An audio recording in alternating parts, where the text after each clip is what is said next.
Now it is a year on from the suspected bombing of a Russian airliner that killed 224 people. The airport at Egypt's main tourist resort Sharm el-Sheikh remains off limits to British aircraft. So what effect has it had on tourism in Egypt? We're joined in the studio now by the Egyptian ambassador to the UK, His Excellency Nasser Kamel. Good morning to you. Good morning. Just how badly has tourism been affected? Because Sharm el-Sheikh has been such an important part of the Egyptian economy. Tourism has been affected, and especially when it comes to UK tourists going to Egypt. I mean, it's down by 77%, the number of British tourists visiting Egypt this year compared to last year. And let's not forget that 4 million Egyptians works in that sector directly, and 11 million Egyptians are affected.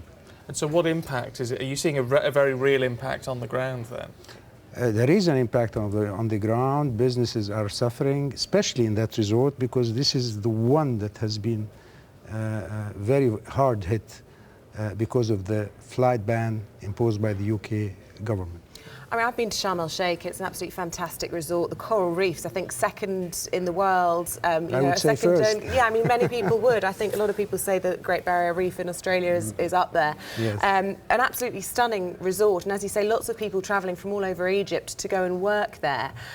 Many people, though, saying that what has happened in terms of the lapses in security were brought on by your own people, your own Egyptian nation. What's being done to try and reassure people about those security concerns? That's a very good question and pertinent question. And since the incident of the Metro jet, the UK and Egypt have worked together, a joint action program, and all UK government security recommendations have been implemented.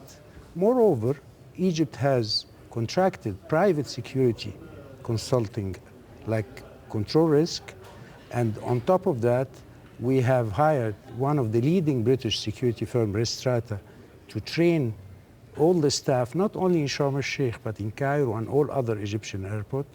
And according to the Department of Transport, the UK Department of Transport, security at Sharm el-Sheikh airport today are to be compared to the top airport in the world, if not better. If that's the case, then why are flights not being restored, British flights not being restored to Sharm el-Sheikh? Have you been given an explanation for that? Well, I think you should address this question to the UK government, because as far as we understand, talking to our British colleague in the line ministry, by that I mean FCO, I mean Home Office, and I mean Department of Transport, they all feel impressed by the level of security. And moreover, we just had a visit by the EPPG on Egypt.